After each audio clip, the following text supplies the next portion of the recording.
Buenas noches, esperemos que me estén oyendo perfectamente. En la noche de hoy vamos a revisar un tema con el doctor Carlos Andrés Maturano, residente de tercer año, ya prácticamente anestesiólogo, un mes de graduarse.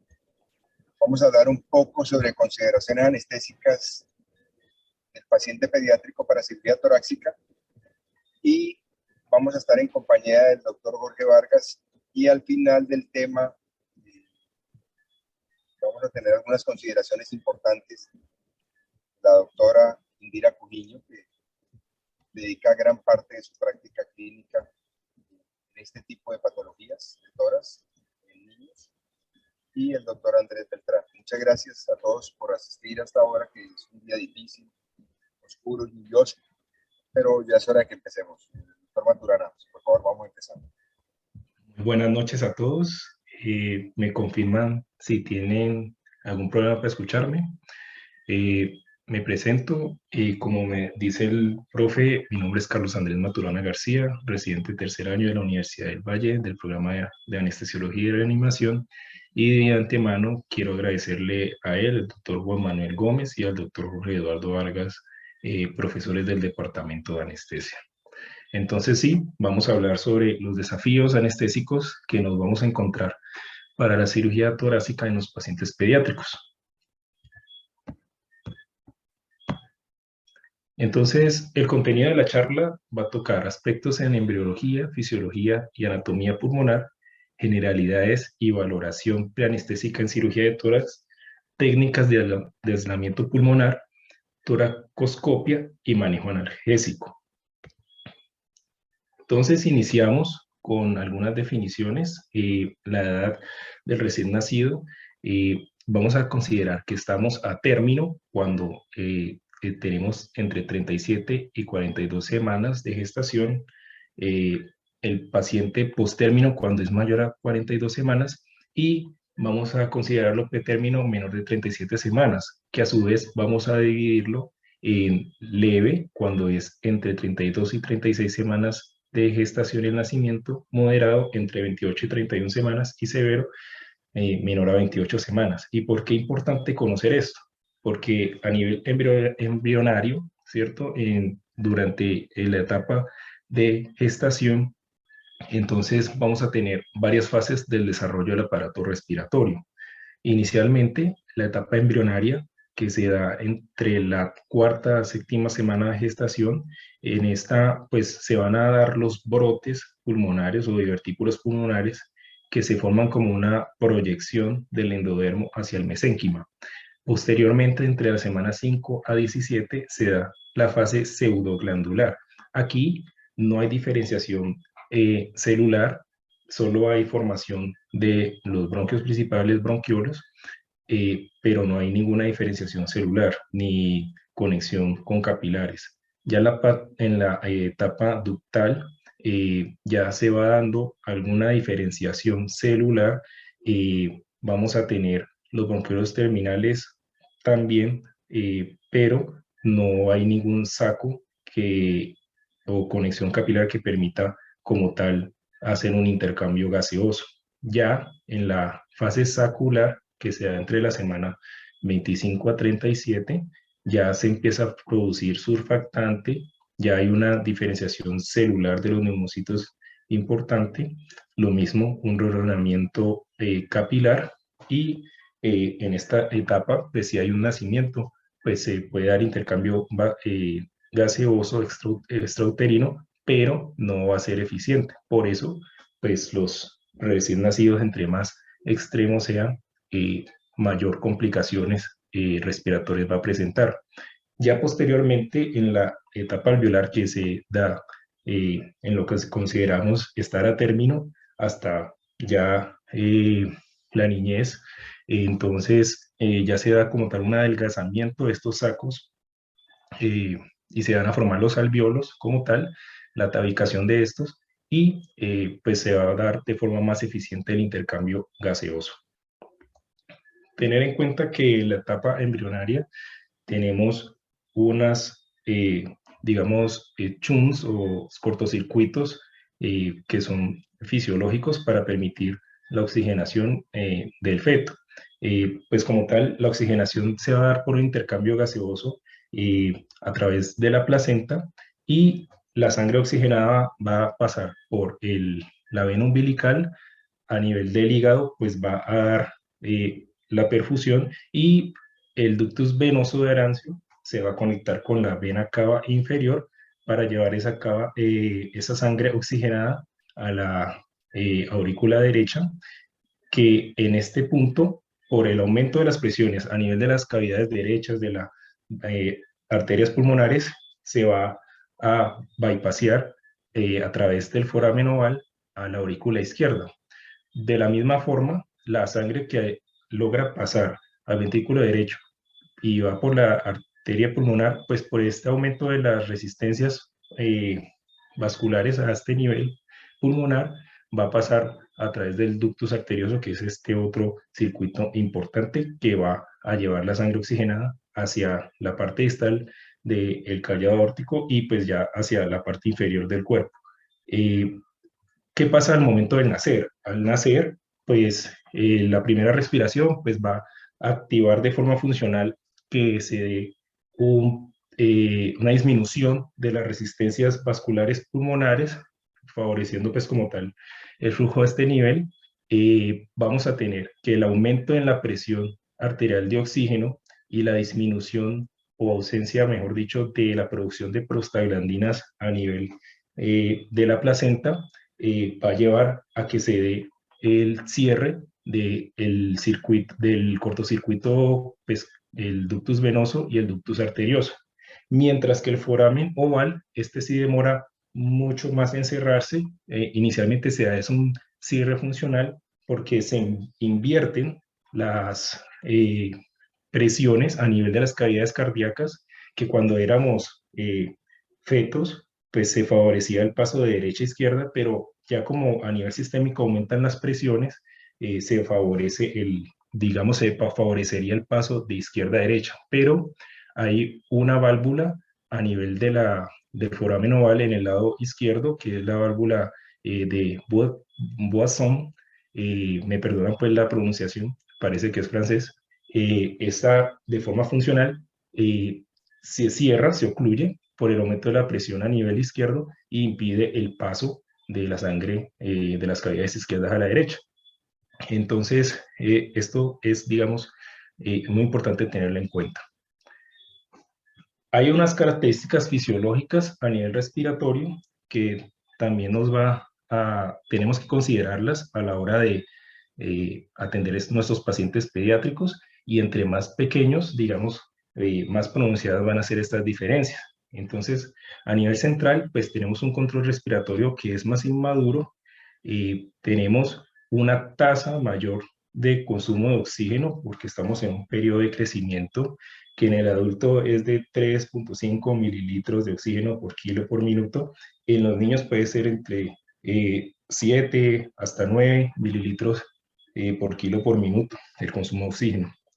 Hay una menor superficie para el intercambio gaseoso, y estas condiciones van a llevar también a que estos pacientes sean muy susceptibles a tener desaturación eh, cuando están en un periodo de apnea.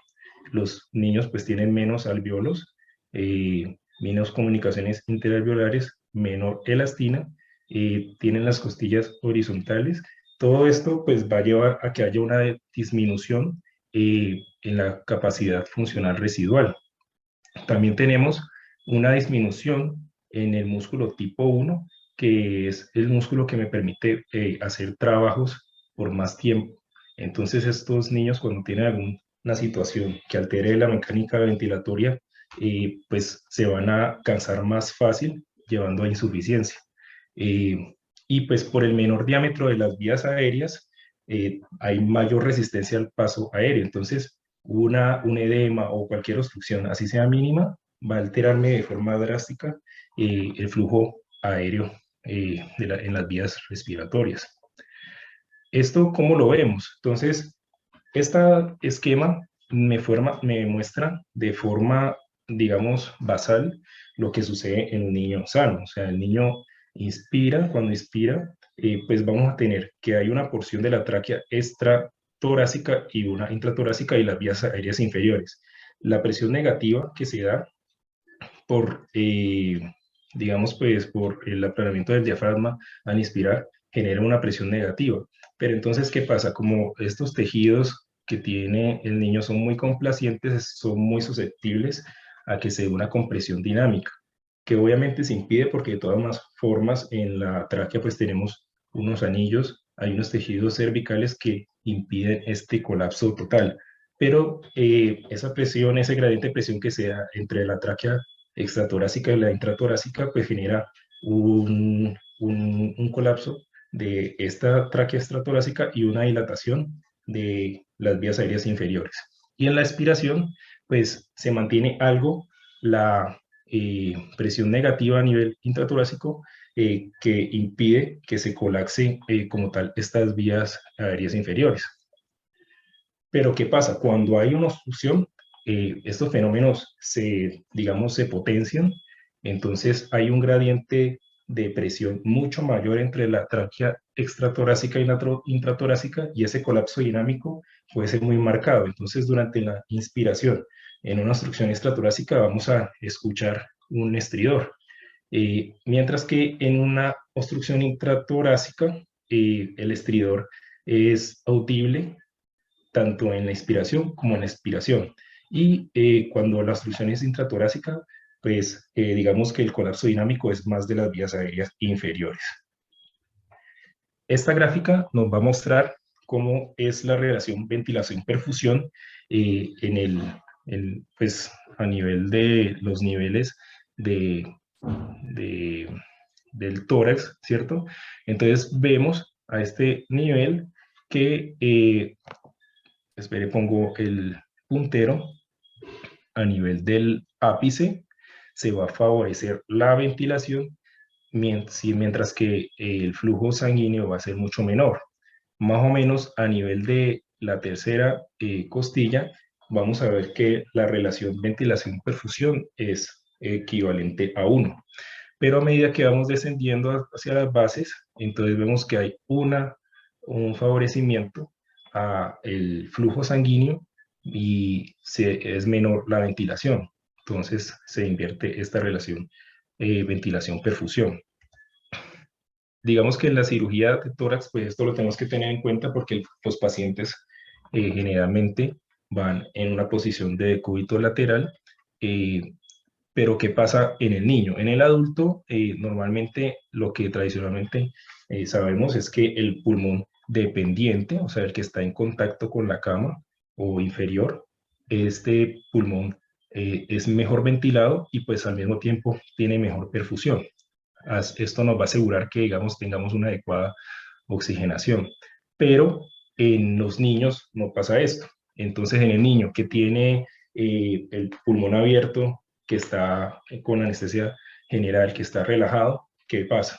El contenido mediastinal genera una presión hacia abajo por la gravedad que va a comprimir el pulmón dependiente. Al mismo tiempo, como la reja costal es más complaciente, no genera o no provee un sostén a este tejido pulmonar, entonces se comprime y el contenido abdominal, pues por digamos, parálisis del diafragma, el contenido abdominal me genera una presión también a nivel del pulmón dependiente, entonces vemos que sí, hay una mejor perfusión porque hay un gradiente de presión hidrostática entre el pulmón no dependiente y el dependiente que favorece la perfusión hacia acá, pero no tenemos una adecuada ventilación porque se da pues compresión a nivel de alveolar. Tener en cuenta también que hay un mecanismo que se llama hipoxia, vasoconstricción pulmonar hipóxica, perdón, que cuando se llegan a unas concentraciones de oxígeno parciales menor de 50, generalmente pues se da una contracción del músculo liso bronquial, perdón, el músculo liso vascular que va a favorecer la perfusión de los alvéolos que están bien ventilados. Entonces, acá vemos una imagen, ¿cierto? Que pues refuerza lo que ya comenté, que el pulmón no dependiente está mejor ventilado y pobremente perfundido, y el dependiente está mejor eh, perfundido y pobremente ventilado por este mecanismo de vasoconstricción pulmonar. Cuando estemos en una ventilación unipulmonar, podemos ver que el 80% del flujo sanguíneo pulmonar puede ir al pulmón que está siendo ventilado. Pero de todas formas, como no hay una adecuada ventilación, pues el riesgo de hipoxia es mucho mayor en los niños. Vamos a hablar de algunas consideraciones anatómicas. Como todos saben, pues entre menor sea el niño, más marcadas son estas consideraciones. La lengua, pues, es mucho mayor la relación que tiene con la cavidad oral. La epiglotis tiene una forma estrecha, larga, en forma de omega, y que no es paralela al eje traqueal, que va a ser en el niño es importante porque le permite mamar al mismo tiempo que respirar, pero para nosotros como anestesiólogos nos complica a la hora de hacer pues la intubación orotraqueal, por lo cual pues generalmente usamos una hoja recta y pisamos esta epiglotis. Pero que es importante también, que la laringe se encuentra más cefálica, eh, está más o menos en C3, entre C3, C4, mientras que en el adulto es más inferior, C4, C5. La glotis está más angulada hacia anterior, la laringe tiene forma de embudo y tiene mayor, digamos, obstrucción a nivel del anillo cricoides para el paso pues de el tubo endotraqueal, y esto pues va a hacer que, como la proximidad de la base de la lengua a la glotis es mayor por ser más cefálica, pues se forme un ángulo más agudo que hace mucho más difícil la laringoscopia y la intubación como tal. A nivel de las vías aéreas inferiores, pues tenemos que la tráquea va a crecer en longitud y en diámetro a medida que crece el niño. Pues un niño puede tener un diámetro interno de la tráquea más o menos de 6 milímetros eh, cuando es recién nacido, y ya el adulto pues va a tener un diámetro de 1,8 centímetros, incluso hasta 20. Entonces, esto es muy importante a la hora de elegir nuestro tubo. El tamaño o el diámetro de los bronquios principales para hacer, digamos, la intubación selectiva o hacer un bloqueo y dar ventilación unipulmonar no se relaciona directamente con el diámetro de la tráquea. Entonces, pues más adelante voy a mencionar algo a la hora de elegir estas técnicas de ventilación unipulmonar. También tener en cuenta pues que el bronquio principal derecho tiene una longitud menor, y que la salida del bronquio que va a ventilar eh, el ápice a nivel derecho se encuentra a menos de 1 centímetro de la carina, por lo cual pues la ventilación unipulmonar del lado derecho se hace mucho más difícil, más desafiante. Vemos, como vemos en esta imagen, pues el bronquio principal izquierdo, que es mucho más largo que el lado del derecho, pero tiene un diámetro mucho menor. Entonces, para nosotros va a ser más, digamos, preferible hacer una intubación o un bloqueo, perdón, una intubación selectiva del bronquio principal izquierdo para ventilarlo, eh, pero por ser más angulado, de menor diámetro, se hace más difícil o más desafiante esta ventilación selectiva de este lado. Tener en cuenta que la tráquea y los bronquios no son pues totalmente circulares. El diámetro transverso es mayor que el anteroposterior. Entonces, a la hora de elegir el tubo, si tenemos, digamos, la posibilidad con imágenes de medir el diámetro anteroposterior, por ser el menor, digamos que es el que tenemos que tener en cuenta o es el más importante para la elección del diámetro del tubo, el dispositivo pues, que vayamos a usar. Y que a nivel quicoideo, pues es el cartílago, digamos, que está cerrado y que no permite que haya, digamos, un adecuado paso. Este punto, pues es el más estrecho, entonces aquí es donde se pueden dar la mayoría de complicaciones o lesiones si no elegimos el tubo adecuado. Entonces, como generalidades, tenemos que en la cirugía torácica, como tal, las complicaciones de la vía aérea o respiratoria son las más comunes de morbimortalidad. Y de por sí, ya en el paciente pediátrico, hasta un tercio de los casos de arresto cardíaco se dan por complicaciones respiratorias. Entonces, tenemos un paciente que de por sí tiene más complicaciones respiratorias y vamos a una cirugía torácica que nos va a comprometer la mecánica ventilatoria. Entonces hay que tener bastante certeza de lo que hacemos para evitar estas complicaciones. Las indicaciones para cirugía torácica en los niños pues van a ser causas congénitas, infecciosas, traumáticas y neoplásicas, siendo las primeras dos que menciono como las que más se presentan en la población infantil. Las indicaciones para hacer un aislamiento anatómico de un pulmón al otro es principalmente para evitar contaminación cruzada, sea en casos, por ejemplo, de hemorragia pulmonar, empiema, lavado total pulmonar, pues este lavado total pulmonar en casos de proteinosis pulmonar, para dar una ventilación adecuada en un paciente que por alguna razón, como una disrupción bronquial, una fístula broncopleural o un enfisema congénito, va a tener una ventilación ineficaz, y pues para darle al cirujano de tórax un adecuado campo quirúrgico también. Según la localización, hay varias patologías pues, que nos van a llevar a hacer este tipo de procedimientos, no solo cuando hay patología pulmonar o de la pleura, sino también de la pared torácica, del esófago, de la columna y del mediastino.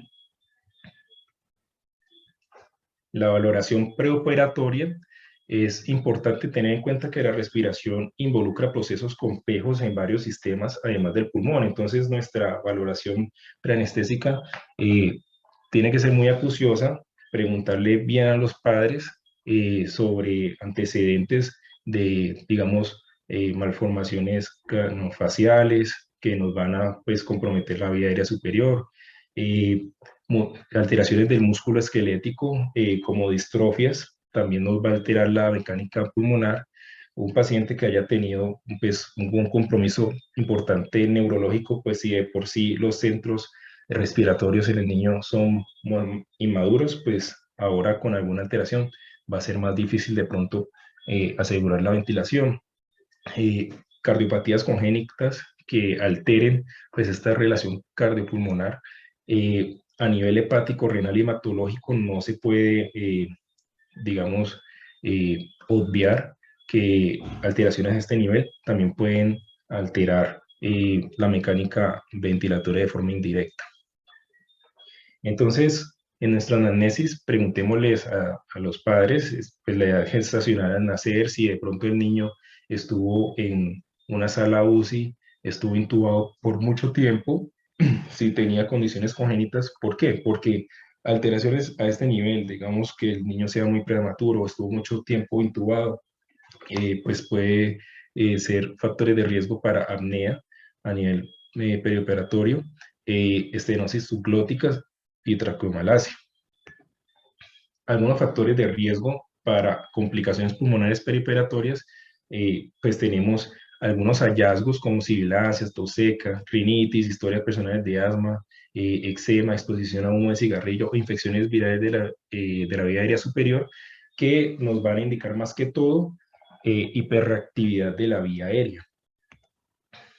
Los niños, como saben, pues ellos, entre más pequeños, pues van a tener síntomas menos específicos, o mejor dicho, son inespecíficos estos síntomas. Entonces, en nuestra anamnesis con los padres, preguntarles si de pronto el niño ha tenido alteraciones del patrón de sueño, el niño está muy irritable, el niño no recibe tomas, Pero si de pronto el niño tiene disnea, tiene disminución importante de la capacidad eh, funcional, eso pueden ya ser síntomas muy avanzados, pueden ser síntomas incluso ominosos. Entonces, en los niños, cuando hay una patología pulmonar avanzada, los síntomas que, digamos, solemos esperar que tengan, ya pueden indicarnos que la patología está, pues, bastante avanzada. Entonces, otras de las cosas que podemos preguntar es si ese niño al alimentarse se encuentra, se torna cianótico, el niño que está mamando de la mamá y se pone azul, o un niño que no pueda jugar a la par que otros niños de su misma edad. El examen físico no esperemos evaluar con los mismos predictores de vía aérea que solemos evaluar a los adultos. En los niños, digamos que las alteraciones pueden saltar a la vista sin dejar de lado que de por sí la vía aérea del niño es una vía aérea de por sí difícil. Entonces, hallazgos como retrognatia, micrognatia, paladar alto, nos van a indicar que de pronto pues hay un problema congénito, una malformación craneofacial que va a desafiar nuestra intubación. Hallazgos como atopia, como les comenté, pues nos van a indicar hiperactividad pulmonar. El tener una obesidad o desnutrición, pues va a ser importante en el sentido de que alteraciones pulmonares crónicas pueden, por ejemplo, hacer que el niño no tenga un adecuado crecimiento. Vamos a ver un niño desnutrido con una enfermedad pulmonar obstructiva crónica, o un niño que esté obeso, pues va a ser un desafío para el manejo de la vía aérea. Puede también tener apnea obstructiva del sueño. Las deformidades pues, de la pared torácica, como el pectum excavatum, si es muy pronunciado, pues también puede afectar, por ejemplo, ya el corazón.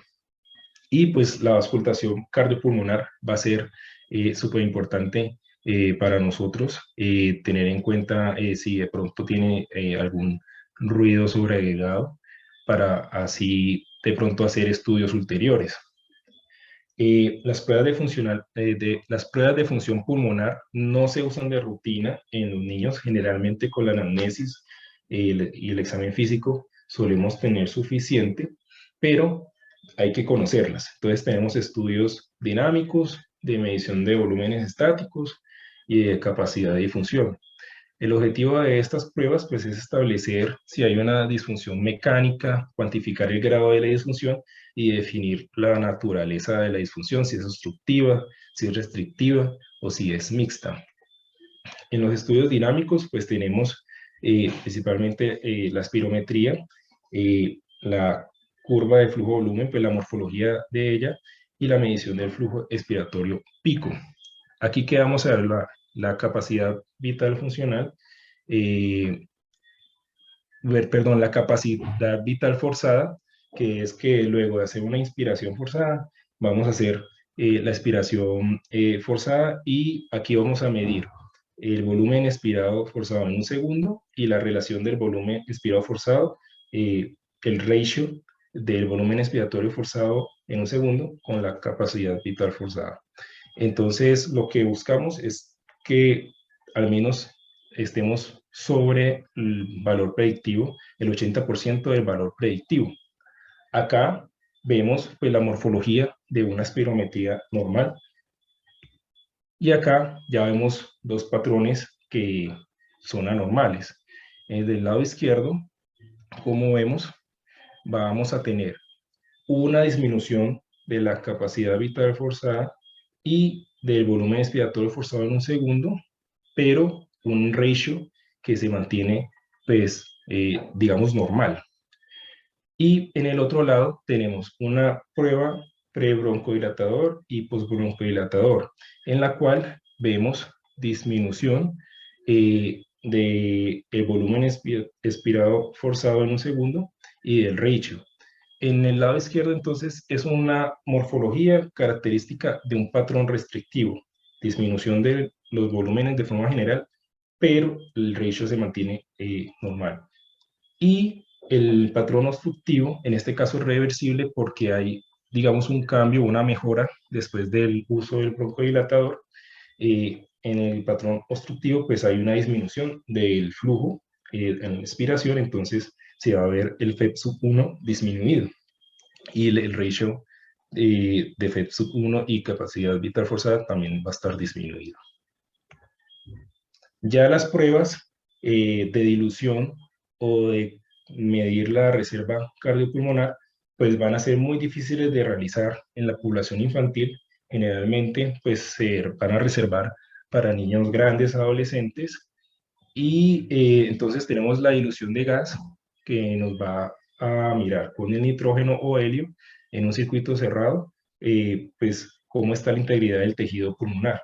Lo mismo pues la pletismografía que nos va a calcular como tal los volúmenes basado en cambios de presión intratorácica. Pero pues estos estudios son, digamos, muy dispendiosos. Tiene que ser un niño que pueda seguir órdenes y pues ya tendrían como unas indicaciones puntuales de acuerdo a la patología y que de pronto los estudios previos eh, de dinámica pulmonar, el examen físico y la anamnesis no nos ayuden como tal a llegar a un adecuado diagnóstico. Acá, como ven en la imagen, pues una evaluación de la reserva cardiopulmonar, necesitamos a, a un muchacho ya grande para hacerlo. Las imágenes diagnósticas y la fibrobroncoscopia son claves en la valoración, pero como les comentaba al inicio de la evaluación preanestésica, a veces solo con la anamnesis y el examen físico es suficiente. Pero entonces, digamos que a una radiografía no se le niega hoy en día a nadie. Si se puede, pues la tomografía y el ultrasonido, el advenimiento del ultrasonido, sobre todo para nosotros como anestesiólogos, eh, es muy importante porque incluso también nos puede ayudar a la hora de, digamos, verificar que hicimos un adecuado aislamiento pulmonar. Entonces, pues con las imágenes lo que buscamos principalmente es orientar sobre el tamaño de las lesiones, el tamaño de las vías respiratorias y así poder calcular, digamos, el tubo endotraqueal que vamos a utilizar. Y evaluamos si hay alguna alteración de la anatomía y si las lesiones comprometen, digamos, estructuras como grandes vasos. Si hay posibilidad de un fibrobroncoscopio, pues nos va a ayudar también a mirar las lesiones, si hay compromiso de la vía aérea superior que vaya a ser difícil la intubación. Y para la intubación selectiva va a ser fundamental, pero a veces es técnicamente difícil y no se tiene el equipo adecuado para realizar, digamos, la intubación selectiva con fibrobroncoscopia. Digamos que en la literatura el diámetro externo digamos, el menor diámetro externo que está registrado es de 2.2 milímetros con un pez de fibrobroncoscopio. Entonces, acá vemos una imagen de tomografía en la cual pues vemos un timo humano invasivo. Obviamente, pues el tema de masas mediastinales es un tema aparte, pero y tiene sus consideraciones. Acá la fístula traqueosofágica, importante pues definirla porque si estamos proximales a la fístula, la ideal es no dar ventilación positiva porque vamos a de pronto llenar el estómago y pues vamos a haber un riesgo de broncoaspiración. Entonces es súper importante tener estas imágenes en lo posible. La ventilación unipulmonar, entonces, eh, como les comentaba en las indicaciones, evitar la contaminación de un pulmón sano, el control de una ventilación cuando hay alguna alteración a nivel bronquial, como una fístula, mejorar el campo de visualización del cirujano. Tener en cuenta que en los niños, eh, por, digamos, lo complaciente de los tejidos a nivel torácico, a veces el cirujano solo con retracción de pulmón de forma manual puede tener un adecuado campo. También el uso de capnotoras va a darle de pronto una adecuada visualización y en ocasiones no es necesario recurrir a la ventilación unipulmonar, sobre todo en niños menores de 2 años, que pues como les he comentado, técnicamente es algo difícil hacerlo. Pero entonces hay que tener pues puntos claves grandes en el aislamiento pulmonar. tanto en niños como en adultos, tener en cuenta la anatomía, las imágenes y la broncoscopia, pero en el niño es muy importante el tema del diámetro porque no queremos generar lesiones de las vías aéreas inferiores. Entonces, el primer método de intubación selectiva es la intubación endobronquial con un tubo monolumen. Entonces, este método es común en neonatos lactantes y en general para niños menores de 2 años. Para este método, como usamos unos tubos con un diámetro muy pequeño, estamos hablando de tubos de 3.0, de 3.5, entonces es muy difícil encontrar un broncoscopio que pase por la luz de estos tubos. Y tener en cuenta que como el diámetro del bronquio principal izquierdo es menor respecto al derecho, pues algunos autores sugieren que, digamos, tenemos un niño con una edad y el cálculo nos da un tubo eh, con un diámetro específico. Cuando vamos a hacer una intubación endobronquial del lado izquierdo con ese tubo, para esa edad usemos un número 0.5 o 1 menor al tubo que es calculado para la edad de ese niño. Acá, como ven en la imagen, pues una de las técnicas que se puede hacer es quitar el adaptador al circuito a nivel proximal del tubo y conectarle parte del otro tubo para, digamos, hacer más larga este tubo y cortar la punta del tubo para, digamos, disminuir el riesgo de si vamos a hacer una intubación del lado derecho, pues bloquear el bronquio que le da ventilación al ápice del lado derecho. En esta tabla, pues puede ser algo engorrosa, pero hagamos el ejemplo con un niño entre 1 y 2 años. Entonces tenemos que el diámetro del bronquio principal derecho es de 5.4 y del lado izquierdo de 5.6. Entonces, aquí con un tubo sin balón estándar, vamos a usar un diámetro menor, entonces un tubo 3.5 y en el lado derecho un tubo 4.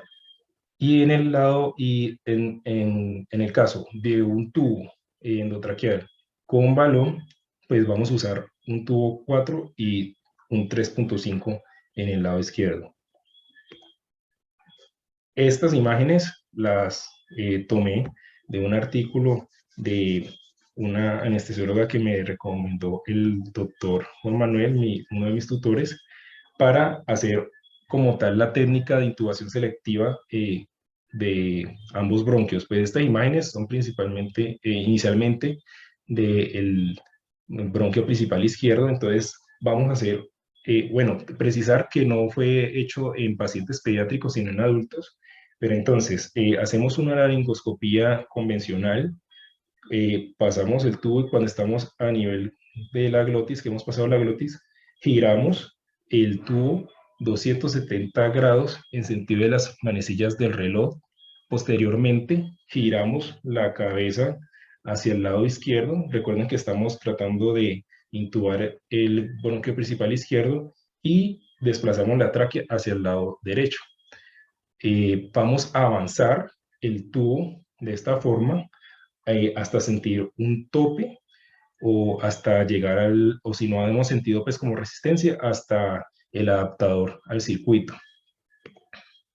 Y ya para intubar el lado derecho, pues por las características anatómicas del bronquio principal derecho, que tiene un ángulo más recto, que es más grueso, pues digamos de forma natural, uno al avanzar un tubo, de forma preferencial, se va a ir hacia el lado derecho, pero igual podemos hacer lo mismo, podemos girar la cabeza del paciente hacia el lado derecho, en este caso del lado derecho, y la tráquea desviarla hacia el lado izquierdo y avanzar el tubo para que se vaya hacia el lado derecho, pero tener la precisión, como ven en la imagen, de cortar en la punta del tubo para unir el ojo de Murphy y la abertura como tal del tubo.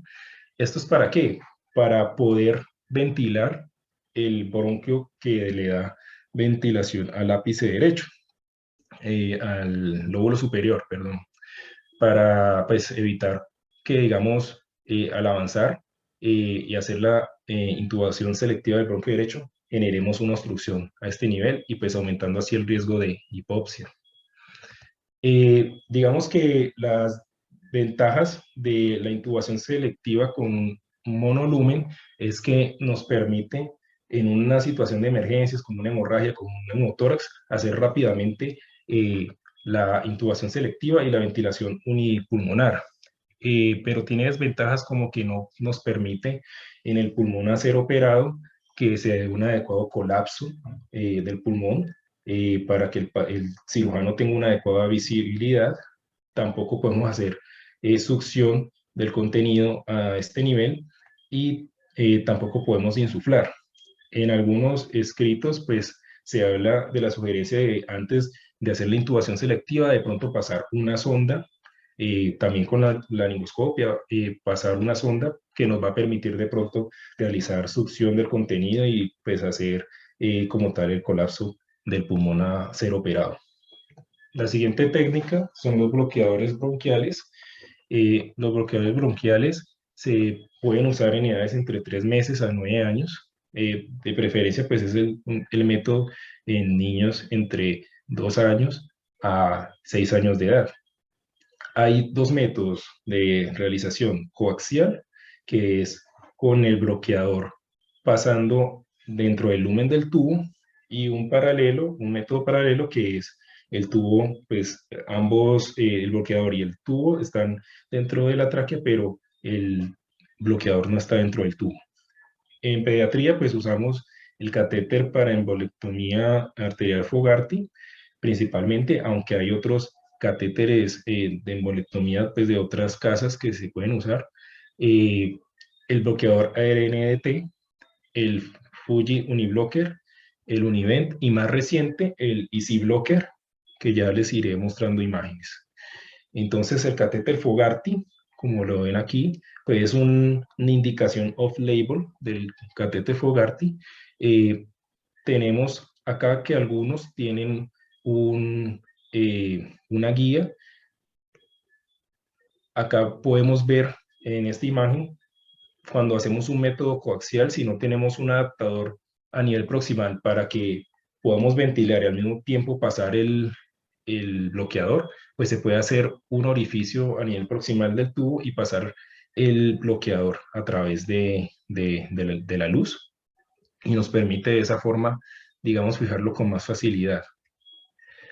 La longitud de, perdón, los tamaños que usamos en pediatría preferencialmente es el 5 French. La longitud va hasta 60 centímetros y el volumen a inflar es muy pequeño. Son de volumen bajo y presión alta. Entonces, si uno pudiera usar un fibrobroncoscopio para guiar la insuflación del catéter, eh, para que se infle lo necesario para ocluir el bronquio principal, sería lo ideal, porque pues si lo inflamos mucho y pues estos son de una presión alta, pues está el riesgo de generar isquemia a nivel eh, de la mucosa y pues las complicaciones que esto llevaría. Entonces, tener en cuenta pues que principalmente en pediatría usamos el 5 French y pues se puede ir hasta el 6 French.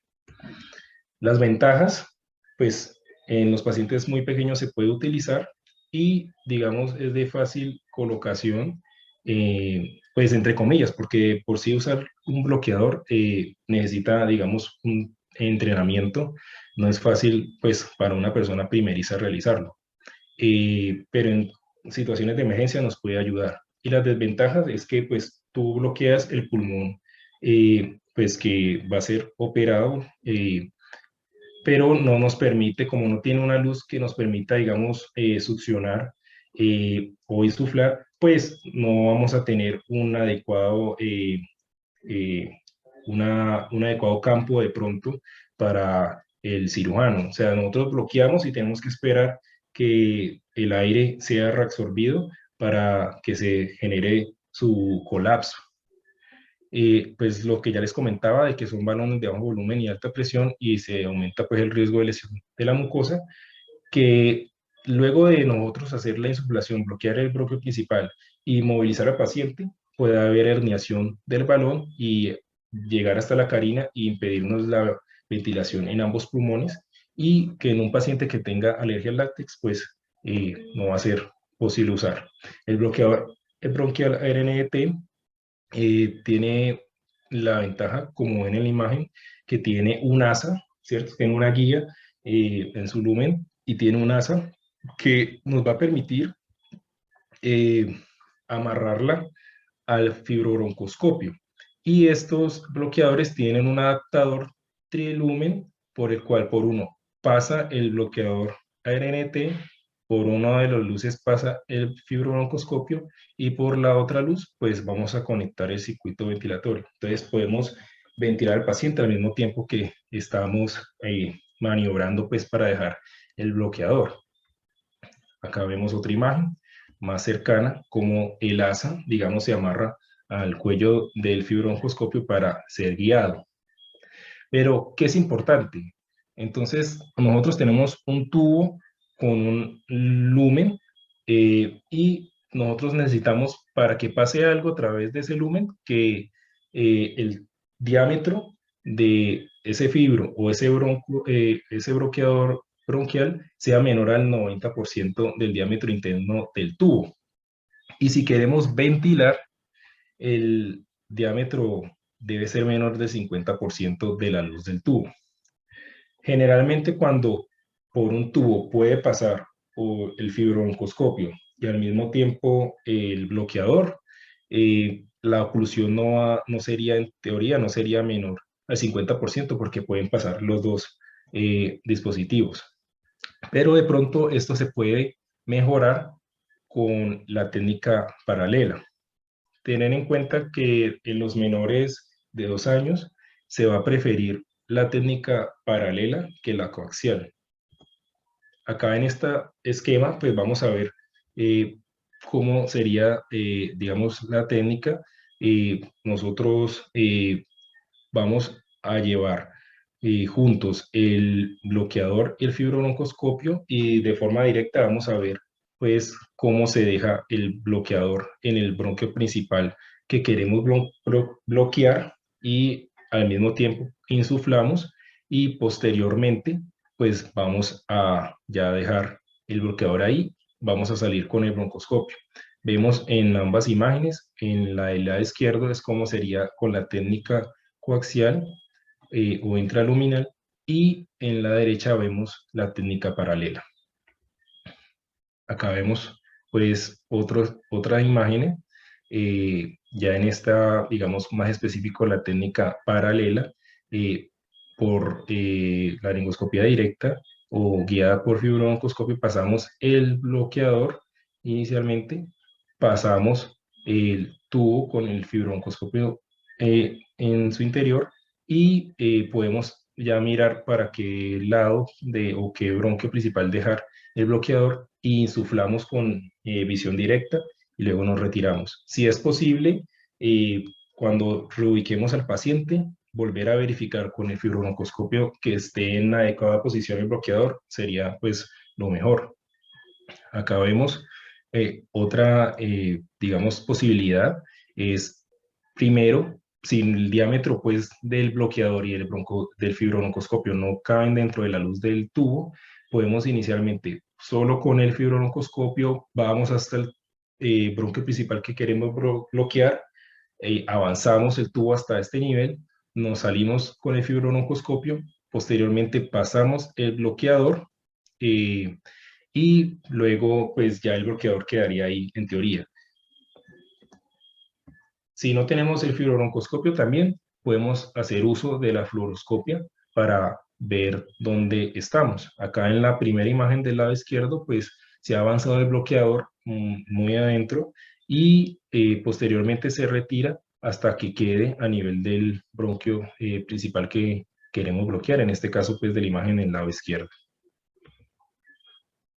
Pues las ventajas de los bloqueadores, pues de ANT, perdón, es que se puede usar en niños pequeños, como les comentaba, pues niños entre 2 y 6 años.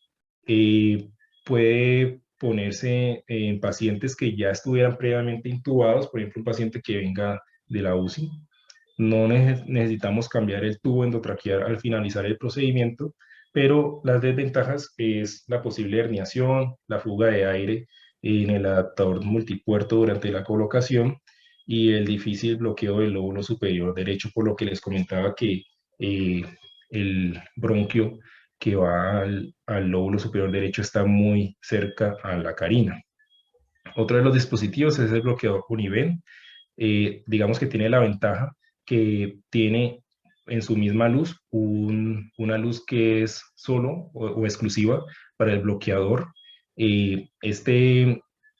Esto también es una desventaja porque el área transversal de la luz del tubo pues es mucho menor. Entonces, el tubo Univen a- que es apto para los niños es el 3.5, que es apto pues para niños entre 6 8 años.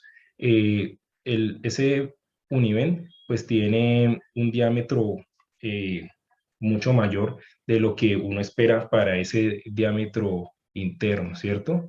Entonces, acá como vemos en la, en la tabla, un Univen con un diámetro interno de 3.5, pues tiene un diámetro externo de 8. Y el de 4.5 de diámetro interno tiene un diámetro externo de 9.0 milímetros. Y esos son los que se usan en pediatría, en niños entre 6 y 8 años. Tiene la ventaja, pues, de que como está en el mismo luz el canal para el bloqueador, pues, pues tiene menor tasa de malposición respecto a otros bloqueadores. Pero las desventajas es que la resistencia al flujo de gases de aire a través del tubo es mucho mayor y el balón pues es de bajo volumen y de alta presión. El bloqueador Easy, como ven en la imagen, pues tiene una configuración que digamos facilita la colocación porque cabalga la carina como si fuera en silla de montar y pues tiene dos puertos para permitir la ventilación, perdón, la insuflación del balón, ya sea del lado derecho o del lado izquierdo. Entonces, pues tiene la ventaja que nos permite durante, digamos, la cirugía eh, decidir si queremos ventilar un lado, ventilar el otro, si hay un caso de hipoxia, podemos simplemente desinflar este balón y sabemos que no se nos va, digamos, a desacomodar con tanta facilidad y podemos volver a insuflarlo para continuar el procedimiento después de atender la emergencia. Pero pues este bloqueador no se usa en niños sino mayores de 5 o 6 años. El tubo doble lumen, pues es, digamos, el estándar en los adultos, pero en los niños no se usa en todas las edades. Como tal, es apto para niños mayores de 8 años, en algunos artículos encontré hasta 6 años, pero pues como tal, la mayoría hablan de niños mayores de 8 años y ya hasta la edad adulta. El menor tamaño disponible de tubo doble lumen es de 26 French, y que este sería pues el que se usa en niños de 8 años. Y pues por las características anatómicas que ya hemos comentado, pues de preferencia lo ideal es usar un doble lumen del lado izquierdo. Pero entonces, ¿qué tenemos? Que no es solo la edad de un niño de 8 años, sino que miremos otras, digamos, requisitos para poder usar este tubo doble lumen. Entonces, que tenga un peso mínimo de 30 kilos el niño y una talla mínima de 130 kilos, perdón, de 130 centímetros. En este artículo que les muestro, pues el autor habla de que estas condiciones deben, pues, deben cumplir por lo menos dos para evitar, digamos, eh, complicaciones al respecto de la utilización de estos tubos.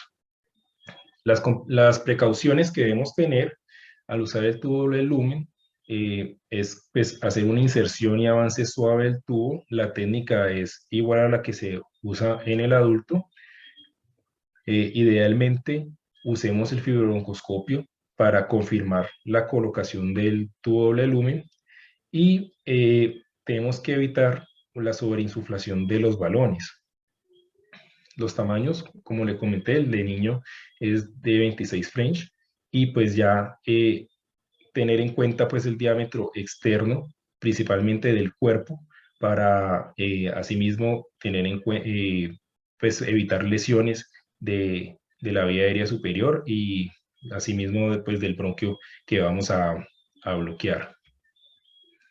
Encontré pues menciones a un tubo doble lumen sin balón que se puede usar en niños pequeños. Es el tubo doble lumen de Marraro, un médico italiano, que él menciona que hasta en niños prematuros se pueden utilizar, pero este tubo no es, digamos, no tiene estudios grandes, no, pues no es aceptado, digamos, de forma general, es simplemente un diseño que él tiene y que él ha usado y en sus estudios, pues, él comenta casos, serie de casos que lo ha utilizado con éxito.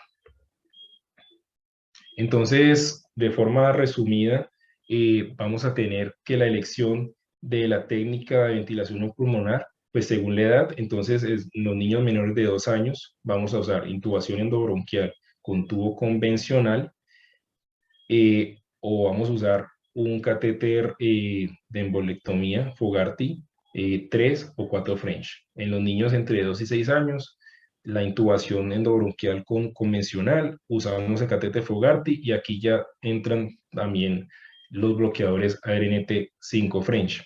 Entre los 6 y los 10 años, las opciones ya mencionadas, más el tubo Univent con diámetro interno de 3.5 o 4.5 milímetros.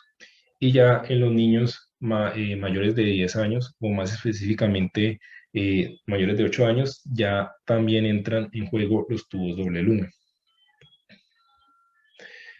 Vamos a hablar de unas precisiones sobre toracoscopia, una técnica pues, que actualmente es de elección por sus ventajas sobre la toracotomía, como disminución del dolor, menor estrés quirúrgico, inicio temprano de alimentación y de las actividades, menor tiempo de hospitalización, es cosméticamente mejor pues las heridas que vamos a hacer en el tórax y menores complicaciones a largo plazo, principalmente pues respiratorias. Las consideraciones generales perioperatorias en toracoscopia son, digamos, iguales a cualquier otro procedimiento, ¿cierto? Vamos a hacer una adecuada anamnesis, examen físico, si el paciente lo requiere, estudios de imágenes y laboratorio, el ayuno, como debe realizarse siempre, premedicación, preparar la sala, accesos venosos periféricos, pero si estamos en un procedimiento que va a ser muy grande como lobectomías, tenemos que tener en cuenta pues ya que es un procedimiento de cirugía mayor que puede requerir el uso de monitoría invasiva. Tener en cuenta la ventilación también, cómo la vamos a dar. Entonces, la ventilación protectora, digamos, se ha venido discutiendo actualmente. Este artículo del British Journal of Medicine nos habla de un estudio que se realizó en el año 2019. Se realizó en 110 niños en un solo centro.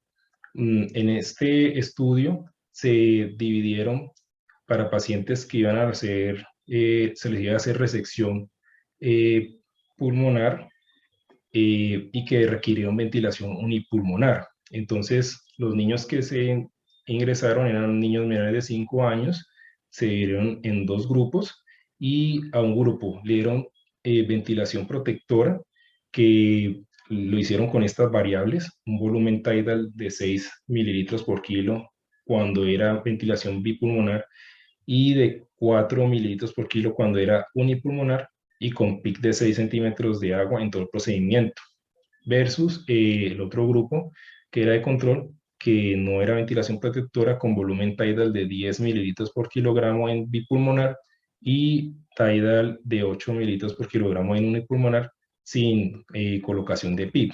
¿Y que encontraron? Que pues, las complicaciones pulmonares postoperatorias eran menores. En el ultrasonido, menos hallazgos alterados en el grupo con ventilación protectora. Hallazgos alterados al ultrasonido, pues líneas B y consolidaciones. Durante el intraoperatorio, menores episodios de desaturación y la PAFI era 40 puntos mayor en el grupo que recibió ventilación pulmonar. Este artículo de Cochrane del 2013 no es de población pediátrica, pero una de las, digamos, dudas que surgieron al hacer pues, esta revisión, esta presentación, era si usamos anestesia total intravenosa o si usamos, podemos usar anestésicos inhalados. ¿Por qué? Porque normalmente se habla de que cuando usamos anestésicos inhalados estamos inhibiendo, pues si se usa en concentraciones elevadas, para precisar, vamos a inhibir el mecanismo de vasoconstricción pulmonar hipóxica. Este estudio pues, de Cochrane que se hizo en adultos no encontró estudios grandes, randomizados, controlados, que sugirieran diferencias en los desenlaces entre total intravenosa y con inhalados. Pues no hay una réplica de estos estudios así a grande escala en niños, por eso pues traje este.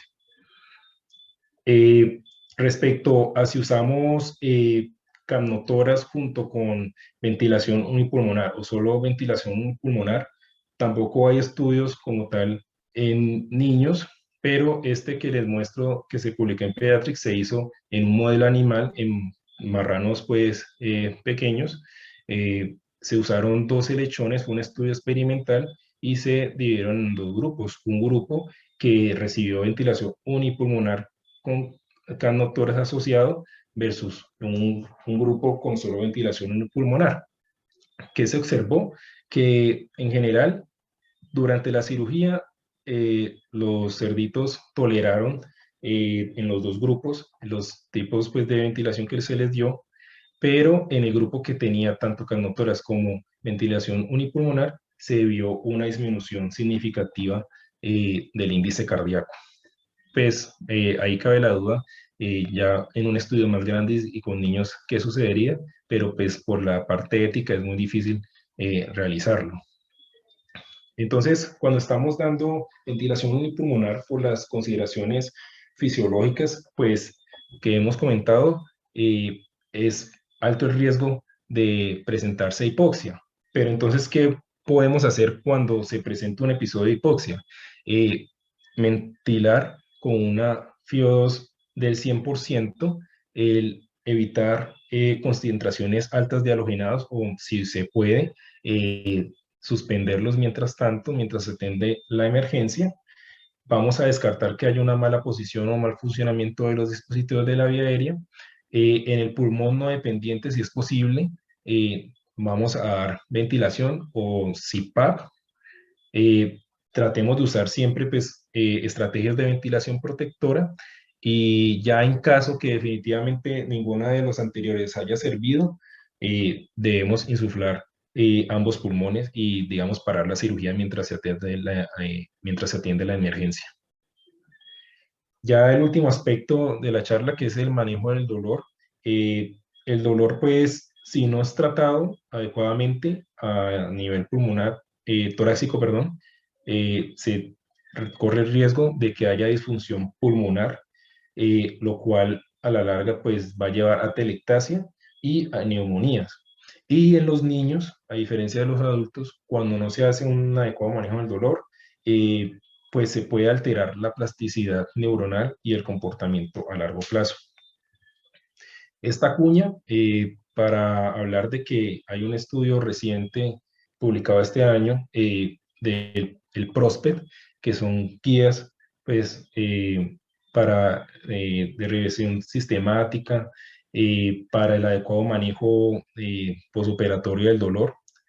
Quedó, pues, como mencionar la cuña, que es muy importante usar los métodos de anestesia regional para el adecuado control del dolor.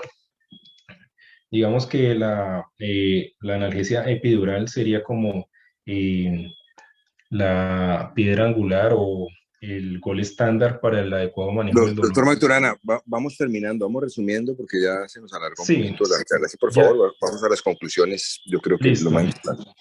listo, ya faltan tres diapositivas. Entonces, en la analgesia epidural, eh, pues realizarla después de la inducción anestésica, tener en cuenta que la distancia entre la piel y el espacio epidural es mucho menor. Vamos a usar concentraciones de anestésico local menores a 0,25% y siempre calculemos la dosis máxima para evitar una intoxicación.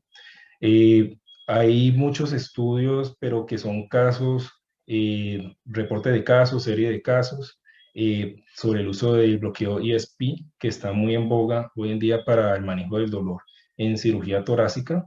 Eh, de nuestro departamento de anestesiología, de la mano de mi tutor y el doctor Fabricio Caballero, pues se reportó un caso de un paciente de 13 meses que se reprogramó para una lobectomía derecha por videotoracoscopia, se dio con anestesia balanceada, se dio anestesia, analgesia intravenosa con dipirona y hidromorfona y se le realizó bloqueo ISP también a nivel de T4 con 5 mililitros de bupivacaína 0,25%. Estas pues son las imágenes del procedimiento que se realizó y este niño pues tuvo una muy buena analgesia postoperatoria.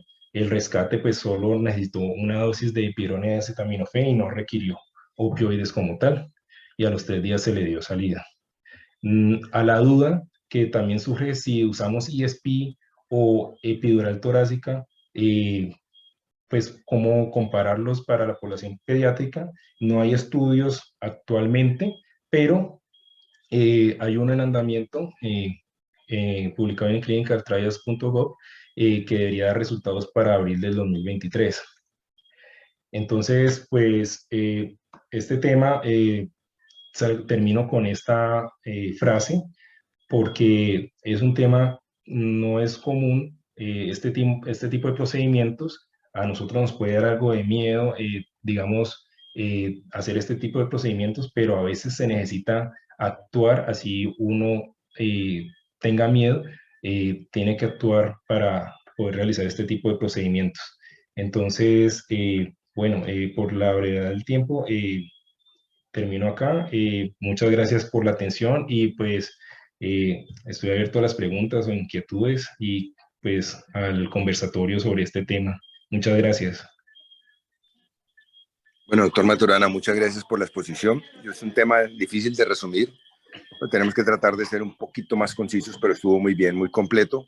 Es un tema muy importante y pienso que estuvo muy bien.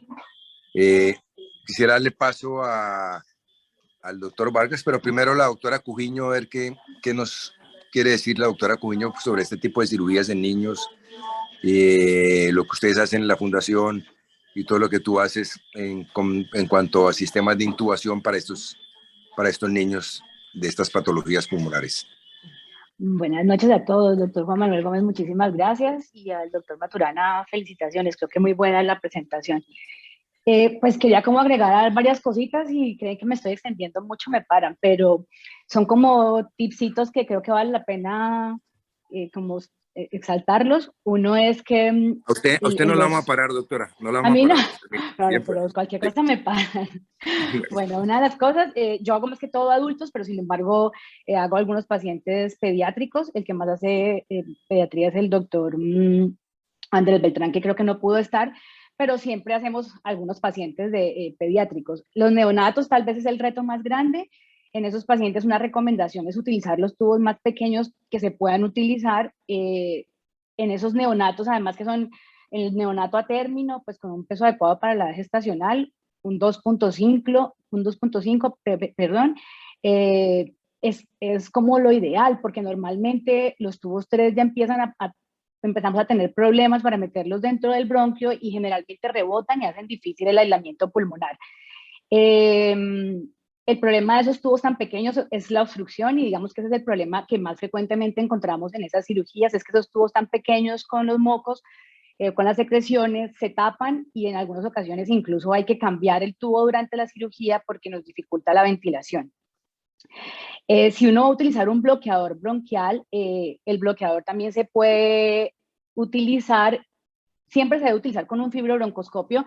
Creo que el doctor Maturana habló como que era lo ideal o que debíamos tenerlo, pero yo creo que es una recomendación sine qua non y es que un bloqueador bronquial o un Fogarty no se deben colocar sin fibro porque es muy difícil, uno, localizarlo y dos, es necesario ver qué tanto se puede inflar ese Fogarty o ese bloqueador en una vía aérea que es muy pequeñita. Entonces, siempre tener el bloqueador bronquial, el fibrobroncoscopio, perdón, para localizar los bloqueadores bronquiales, incluso para utilizar tubos de doble luz. El 50% de los tubos de doble luz que colocamos sin fibro quedan mal puestos. Y no porque nos queden en el bronquio, no porque el tubo izquierdo nos quede en el derecho o porque un tubo de doble luz derecho nos quede en el izquierdo, sino porque normalmente quedan o muy metidos o muy salidos o se hernia el balón. Entonces, por seguridad del paciente, siempre debe tener uno un fibrobroncoscopio disponible. Esos fibros en los pacientes pediátricos también se pueden utilizar por fuera del tubo orotraqueal.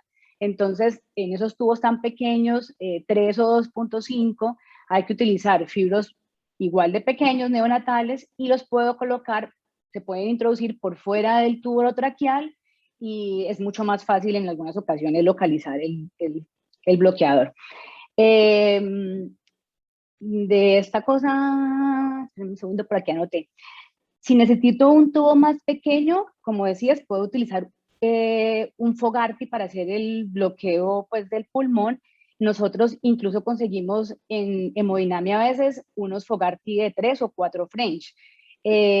Digamos que es como lo necesario para poner esos Fogarty, es que tengamos un tubo 3 a la mano, o lo que les decía, pasar también el Fogarty por fuera del tubo orotraqueal. De los tubos monolumen, de la intubación selectiva, pues yo soy más amiga de la intubación con los tubos monolumen. El doctor Beltrán utiliza más los bloqueadores bronquiales que yo. En los tubos monolumen, pues también como recomendaciones así grandes. En el lado, cuando yo voy a aislar el pulmón izquierdo, o sea que voy a dirigir el tubo monolumen hacia el lado derecho, lo recomendado siempre es que la punta del tubo se corte como la puntica del tubo, porque la distancia que hay desde la carina hasta la salida del lóbulo superior derecho es muy variable. Casi que es muy difícil decir exactamente cuánto es. Entonces ese bordecito que le queda al tubo con frecuencia puede quedar justo en la salida del lóbulo superior derecho y por eso la recomendación es cortar ese bordecito. Pero al cortarlo hay que tener mucho cuidado en no cortar la línea transparente que es la que infla el balón, el neumotaponador, porque a veces si lo cortamos sin tener en cuenta eso, cuando vamos a inflar el balón, pues no podemos aislar el pulmón, es porque hemos cortado, pues como esa lineecita que es la que infla el balón del neumotaponador. Y la otra cosa que hay que tener en cuenta es que cuando uno va a intubar a esos pacientes con esos tubos que ya están cortados en la punta, hay que tratar de localizar las dos punticas que queden una hacia arriba y otra hacia abajo, porque si las metemos de frente como cogemos normalmente el tubo, esas punticas pueden golpear las cuerdas y producir lesión en las cuerdas vocales. Entonces siempre como tener ese cuidado al colocar esos tubos que están cortados en la punta. En el lado contrario, cuando yo quiero colocar un tubo izquierdo y para aislar pues el lado derecho, la recomendación de girar el tubo tanto, uno podría girarlo hacia la izquierda y ya, pero la razón es que a veces la punta del tubo se queda fija y uno gira la parte más externa del tubo orotraqueal, pero la punta del tubo no gira. Entonces por eso es preferible darle la vuelta completa al tubo hasta que uno deja el tubo en la misma curva. La curva del tubo tiene que al final quedar con la misma curva que yo le voy a dar a la tráquea. Entonces la tráquea se debe desviar hacia el lado derecho, la cara hacia el lado izquierdo. Entonces digamos que la vía aérea me queda en forma de C, con la punta, como digo yo, como con la concavidad hacia el lado izquierdo. Y eso me permite introducir el tubo con la misma curvatura y se me va a ir sin ningún problema, y os aseguro que en la primera vez que lo intenten se les va a ir izquierdo. Esos tubos tienen un problema cuando ya ha empezado la cirugía y después de un rato dejamos el tubo en la tráquea y el cirujano nos dice, ay, necesito que me lo ponga izquierdo. Ahí es más difícil porque los tubos cuando se calientan ya pierden esa forma. Entonces un tubo de estos que ya lleva mucho tiempo, tratar de meterlo en el lado izquierdo puede costar más trabajo. Entonces en esos casos a veces nos toca meter el fibro y localizar pues el tubo en el lado izquierdo. Hablabas de que una de las desventajas de estos tubos era poder aislar el pulmón, porque a veces uno logra que el pulmón esté aislado, pero que sigue inflado, ¿sí? No logramos colapsarlo. Entonces, la forma de lograr que ese pulmón se colapse cuando yo pongo un tubo monolumen es, la primera, hacer el procedimiento que normalmente lo hacemos, intubamos al paciente, está en apnea. No se debe conectar el ventilador hasta que yo no tengo el tubo introducido con el balón inflado, porque si yo inflo el balón y después pretendo que ese pulmón baje, no va a bajar porque está todo el tubo metido ahí en esas vías aéreas tan pequeñas, ese pulmón no se desinfla. Entonces, lo que uno debe hacer es intubar al paciente, dejar el tubo selectivo, inflar el balón y ya después de que el balón está inflado, ahí sí conecto el ventilador. Si estando ya el tubo metido en el lado izquierdo y después de haber ventilado al paciente empieza la cirugía y el cirujano le dice a uno, no, es que ese pulmón sigue inflado. Es probable que no esté ventilando, sino que se haya quedado atrapado el aire dentro de ese pulmón. Entonces lo que hay que hacer es desconectar el ventilador, desinflar el balón, aspirar el tubo sin sacarlo del bronquio que ya está metido en el izquierdo o en el del derecho. Ya con el balón desinflado, aspiro, meto una sondita y aspiro, y después de haber aspirado y de ver que el pulmón en la toracoscopia o en la toracotomía lo estoy viendo, veo que ya el pulmón se colapsó, entonces el paso siguiente es primero inflar el balón dentro del bronquio y ahí sí conecto el ventilador y seguro que se les colapsa el pulmón sin problema. Entonces digamos que es una de las cosas que están notadas pues como que es difícil en la utilización o que es una desventaja de la intubación con los tubos monolumen, pero realmente se puede solucionar sin problema. La otra recomendación es que cuando ya se acaba la cirugía y el cirujano nos dice que retiremos el tubo que está metido monolumen, no saquen el tubo hasta donde en teoría debería ser la distancia normal en una intubación orotraqueal.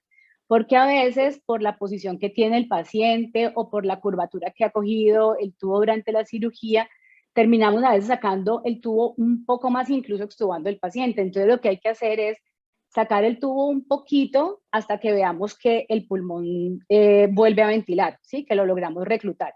Y después de eso lo dejamos ahí. Al final de la cirugía, cuando el paciente ya esté en decúbito supino y todo, ahí sí podemos sacarlo hasta la distancia que consideremos pues es la prudente para ese paciente. Yo miro.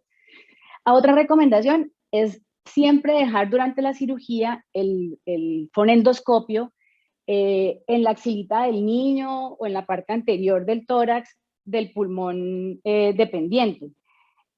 La razón es que en muchas ocasiones el tubo monolumen se puede mover con facilidad y de pronto el paciente se nos desatura y es porque el tubo se ha metido un poquito o porque el tubo se ha salido y se nos ha herniado y no nos deja ventilar el otro pulmón. Entonces lo que hay que hacer es siempre tener puesto ahí el fonendoscopio, yo lo dejo ahí puestico desde antes para no tener después que estar metiendo la mano por allá y ausculto el paciente cuando me baja la saturación y casi siempre si uno escucha como una sibilancia o un roncus pequeñito ahí en la axila es porque el tubo se nos metió mucho. Entonces lo que hay que hacer es sacarlo un poquito. O si vemos que las presiones, que veníamos con unas presiones normales en la vía aérea, se nos aumentan mucho, lo más probable es que el balón se haya herniado. Entonces tenerlo en cuenta, pues como dejar siempre el fonendo ahí para estar pendiente de eso. La otra es que existe como hablaste de unir dos tubos orotraqueales, meter un tubo dentro del otro para alargar el tubo orotraqueal y no me pasó a mí, pero alguna vez vi la experiencia de alguien que hizo eso y el tubo que estaba más profundo se le quedó allá adentro, entonces sacarlo fue difícil y tocó sacarlo con una pinza. Entonces realmente no hay necesidad. Con la longitud normal de los tubos, siempre alcanza uno a meterlo en el bronquio.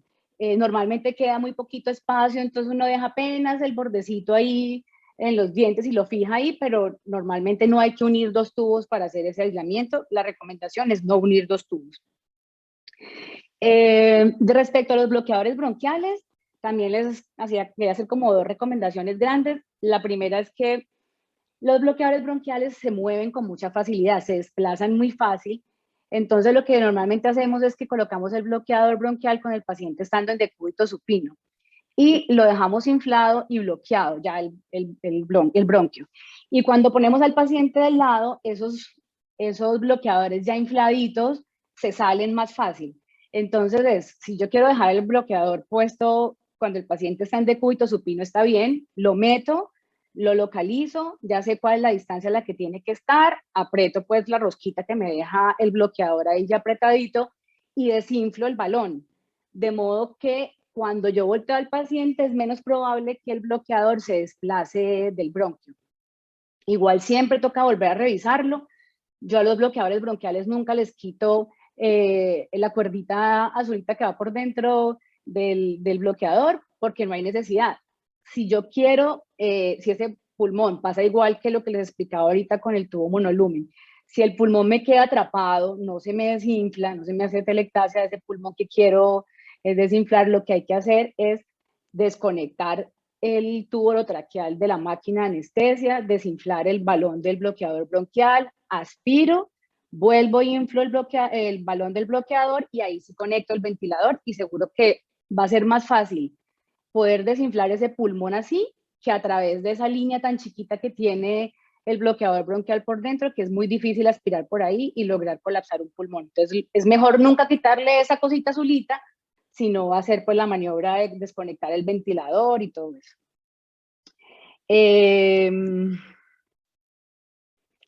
No retirar grasa, siempre... Bueno, yo lo que hago normalmente es que dejo el bloqueador bronquial pues puesto en el bronquio que quiero, lo desinflo, lo dejo más metido de lo que yo quería incluso, y ya después cuando el paciente está de lado, ahí sí miro con el fibro y lo localizo. De los tubos de doble luz, pues lo que les decía ahorita, que el 50% de los tubos de doble luz, si lo hago sin fibrobroncoscopio, ya hay estudios de eso, quedan mal posicionados, entonces la recomendación es siempre utilizar el fibrobroncoscopio.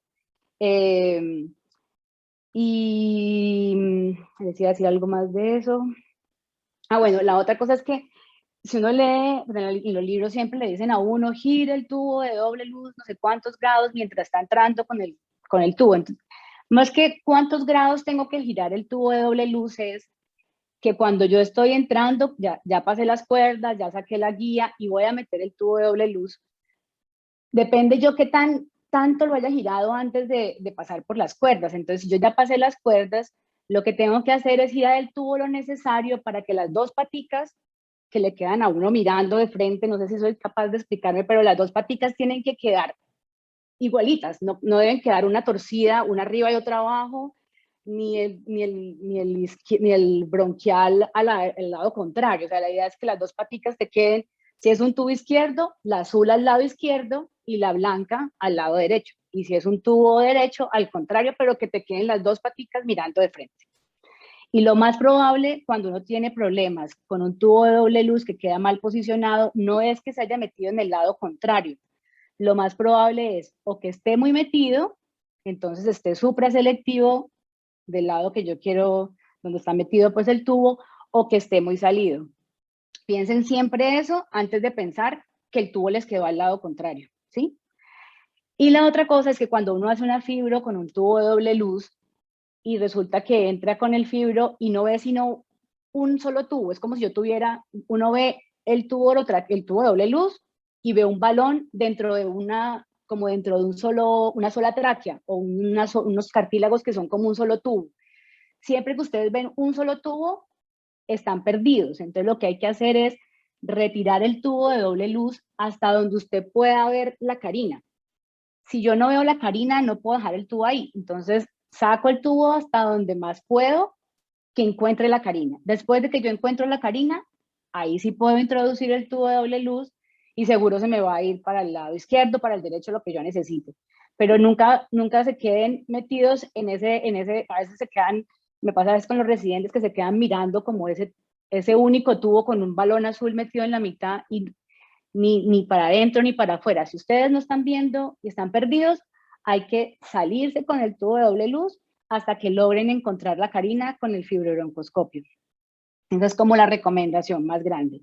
Y siempre desinflen los balones de los tubos de doble luz antes de intubar, porque aunque ellos vienen desinflados, cuando uno los mete en la vía aérea, queda, así sea una gotica, a veces esa gotica no lo deja ver a uno porque si la vía aérea es muy pequeñita, no los deja ver. Entonces siempre, aunque los balones se vean desinflados, terminen de desinflarlos todos y ahí sí hacen la intubación con los tubos de doble luz.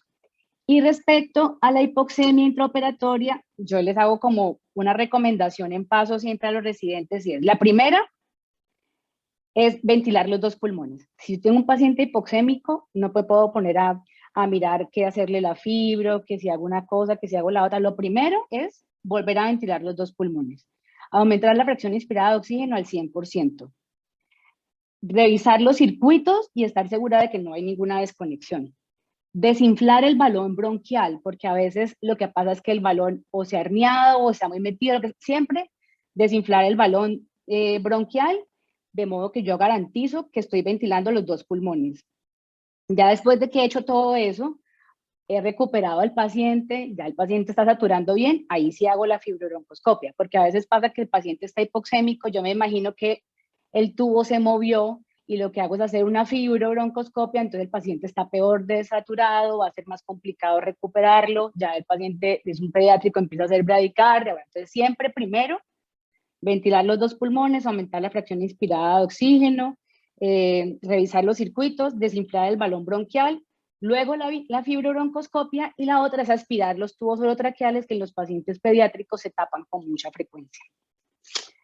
De la ventilación protectora, creo que está muy bien lo que dijiste, ahí es una recomendación que yo sé más de ventilación protectora en adultos que en niños, pero más que el PIB y los volúmenes corrientes bajos, lo que se ha visto como en las publicaciones más recientes es que el driving pressure, esa diferencia que hay de presión entre la presión meseta y el PIB, es lo que más ha demostrado proteger el pulmón de lesión pulmonar. Entonces, por eso los pacientes inicialmente pensaban, primero se empezó a hablar de volúmenes corrientes bajos, luego se empezó a decir que no eran solo los volúmenes corrientes bajos, sino que también era ponerle PIB a ese pulmón. Y después se dieron cuenta que no era solamente los volúmenes corrientes bajos y el PIB, sino esa diferencia que hay, entre más pequeña sea es mucho mejor. Entonces un driving pressure entre 10 y 12 está bien, cuando empiezo a tener esas diferencias tan grandes de 15 y 20 son ventilaciones que son injuriosas, entonces tenerlo pues siempre en cuenta.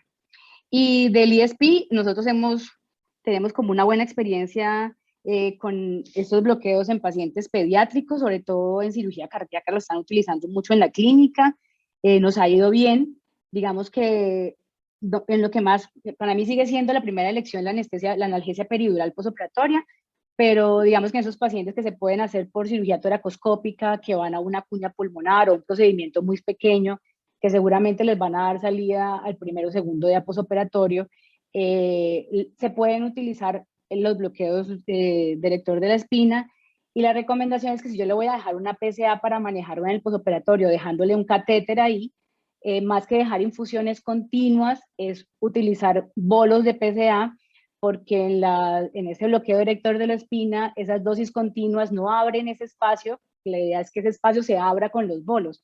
Entonces se recomiendan utilizar más PCA que infusiones continuas en el erector de la espina. Y ya, qué pena, me pasé. Indira, no, muchas gracias. Todos esos conceptos son los más importantes, eso definitivamente es lo que realmente necesitamos. Esos conceptos de que cuando uno intuba monobronquial queda el pulmón inflado a veces, cuando va a hacer una toracotomía o toracoscopia, es muy, muy importante tenerlo en cuenta, todos ese orden de cosas, de cómo se deben hacer las cosas. Muchas gracias por tus conceptos, de verdad, muy querida. No, muchas gracias por la invitación. Bueno, quiero ver si el doctor Alfredo Gutiérrez o el doctor Vargas quieren dar una opinión o alguien que quiera opinar algo para ya ir terminando, resumiendo. Yo creo que iba a dar unas opiniones sin ser el más experto en pediatría, en niños. Muy buena la orientación de la charla. Unos punticos que quiero decir. Es importante que se acuerden que los protocolos para cáncer que nosotros vimos en los adultos, los protocolos de toras en la preanestesia, son para adultos con cáncer de células no pequeñas. Los ya en niños en pediatría donde hay quistes, son infecciones, pues realmente no se ha hecho mucho o no hay algo instaurado. Otra cosa muy importante es que la tráquea, recordar que es el órgano más frágil y fácilmente se traumatiza. Yo siempre he estado en contra de cortar y unir y hacer injertos de tubo, sobre todo cuando no tenemos todo el armamento para diagnosticar un trauma de vía aérea. Entonces, porque pues ahora que estamos hablando de cada vez más de seguridad del paciente. Bueno, lo otro que sí también quería decir es, si en la charla hablamos de que es muy escaso, es muy difícil, no podemos tener a la mano un fibrobroncoscopio, y en el resto de la charla vamos a hablar de bloqueadores bronquiales, de Fogartis, de tubos de doble luz, de posibilidad de diagnosticar traumas, etcétera, pues estamos hablando estamos siendo algo negligentes. Esto que quiero es que nosotros debemos crecer en el concepto de que nosotros no podemos dar medicina de tercermundista. Ese concepto se debe acabar y exigir siempre todos los instrumentos que necesitamos. Un cirujano pide 3, 4 suturas para suturas y las usan, se las pasan y no, uno para usar un esmolol, pedir un fibrobroncoscopio, pues es un problema. Y uno va aceptando esas cosas y eso nos va haciendo que nuestra tarea como anestesiólogos vaya menoscabándose o nos toque a nosotros sudar más y uno, como dice uno de los cirujanos, uno sale de la casa a sufrir, pero no debe sufrir tanto, no debe hacer eso. Bueno, en cuanto al uso del el fibrobroncoscopio siempre en cirugía de tórax es indispensable y siempre lo debemos usar. Si tenemos, yo sí no me puedo poner a hablar de neonatos ni niños menores de 4 años, porque pues no, uno pensaría el nasofibrobroncoscopio, aunque es corto, hay unos un poco más largos y se pueden usar. El fibrobroncoscopio sí, el de 2.2 en adelante, usarlos. La indicación a mí me parece siempre lo que decía Indira, el tubo monolumen, y como decía el doctor Maturana en esa diapositiva, usarlo con bloqueador bronquial cuando tenemos necesario bloquear un pulmón, usarlo por fuera y colocarlo primero. ¿Sí? Se coloca primero el bloqueador bronquial y luego se coloca el tubo. Y lo otro es que para pediatría realmente no tenemos sino el bloqueador de R5 French. Realmente los otros son de valores ya muy grandes y el AC Blocker son unas puntas muy largas. Y todos son difíciles de aspirar. Bueno, ¿qué más tenía por aquí yo? En cuanto a los tubos de doble luz, realmente no se deben usar en la población pediátrica. Eso da demasiada resistencia, demasiado trauma, resistencia a la ventilación. y trauma, no te deja pasar el fibrobroncoscopio, tú no sabes qué es lo que estás haciendo. En toras, en cirugía de toras, siempre tenemos que saber dónde están nuestros instrumentos, o sea, dónde está el bloqueador, dónde está el tubo. Yo, pues, como les decía, no tengo mucha experiencia, pero lo que sé sí es que el Fogarty se sacó en adultos por trauma, porque no tiene canal de aspiración. Y entonces me pregunto, ¿por qué lo usaríamos en niños? ¿Sí? A ver, en cuanto a un apunte que hablaba la doctora con la técnica del doble luz, también yo lo hago es colocando siempre el doble luz por el lado bronquial, y me evito pues a veces tener dificultades con la localización de la carina, si se me va el tubo o no se me va el tubo. Pues simplemente yo intubo, entre comillas, con el fibro el bronquio izquierdo y lo deslizo el fibrobroncoscopio a través de él. Entonces, para terminar, sí, yo con esta diapositiva que hay aquí, del primer paso para no tener miedo es actuar como si no lo tuvieran, no, yo no estoy de acuerdo. Yo creo que el primer paso para no tener miedo es tener primero el conocimiento, saber qué es lo que vamos a hacer y los instrumentos para hacerlo. Y si tenemos complicaciones, los instrumentos para manejar las complicaciones. ¿Sí? Entonces, porque si actuamos como si no lo tuvieras, vuelvo a hablar de la palabra negligencia. Listo, no, ya. ¿Aló? Sí. ¿Alguien más quiere dar algún concepto, por favor?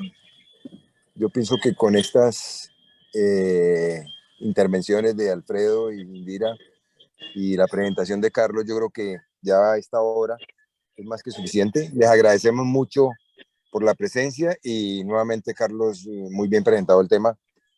Nos vemos el próximo jueves. Muchas gracias.